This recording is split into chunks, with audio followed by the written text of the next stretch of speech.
ప్రభుత్వ కార్యాలయాల్లోనైనా, ప్రైవేట్ కార్యాలయాల్లోనైనా ఒక కమిటీ ఉండాలి. అది రూలు. సుప్రీంకోర్టు నిర్దేశం, కేంద్ర ప్రభుత్వ ఆదేశాల ప్రకారం. అదేంటంటే లైంగిక వేధింపుల విచారణ కమిటీ. ప్రతి సంస్థలో ఉండి తీరాలి. 20 మంది పైన ఉద్యోగులు పనిచేసే ప్రతి సంస్థలో కూడా ఉండి తీరాలి.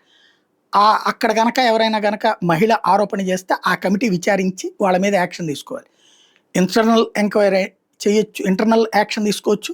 ఎక్స్టర్నల్ అనిపిస్తే పోలీసులకు కంప్లైంట్ పెట్టి అయినా అరెస్ట్ చేయించాలి. ఇది రూలు. ఇదే రూలు అన్ని వ్యాపార పారిశ్రామిక సంస్థల్లో కూడా ఉంది.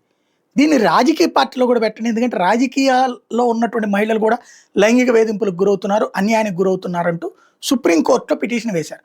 దానికి సుప్రీంకోర్టు ఏమంటోంది, అదేమి రాజకీయ పార్టీ ఏమి వ్యాపారం కాదు కదా, పరిశ్రమ కాదు కదా, దాన్ని ఎట్లా లెక్క తీస్తారు? ఇట్లాంటిది కనుక రాజకీయ పార్టీలో ఉండాలని పెడితే ఇక పెద్ద చర్చ నడిచిపోతుంది, స్వార్థానికి వాడుకుంటారు అన్నటువంటి వాదనని చేసింది సుప్రీంకోర్టు.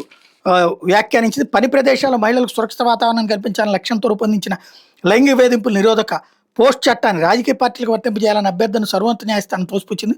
2013లో తీసుకొచ్చిన ఈ చట్టం పరిధిలోకి దేశంలోని నమోదిత రాజకీయ పార్టీలన్నింటినీ తీసుకురావాలని పిటిషనర్ కోరారు. అలా చేస్తే సమస్యల పేటికను తెరిచినట్లేనే CJ justice BR Gavai, justice K Vinod Chandran, justice Atul S చంద్రకలతో కూడా త్రిసభ్య ధర్మాసనం పేర్కొంది.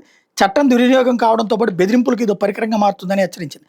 రాజకీయ పార్టీలను పని ప్రదేశాలతో ఎలా పోల్చుతాం?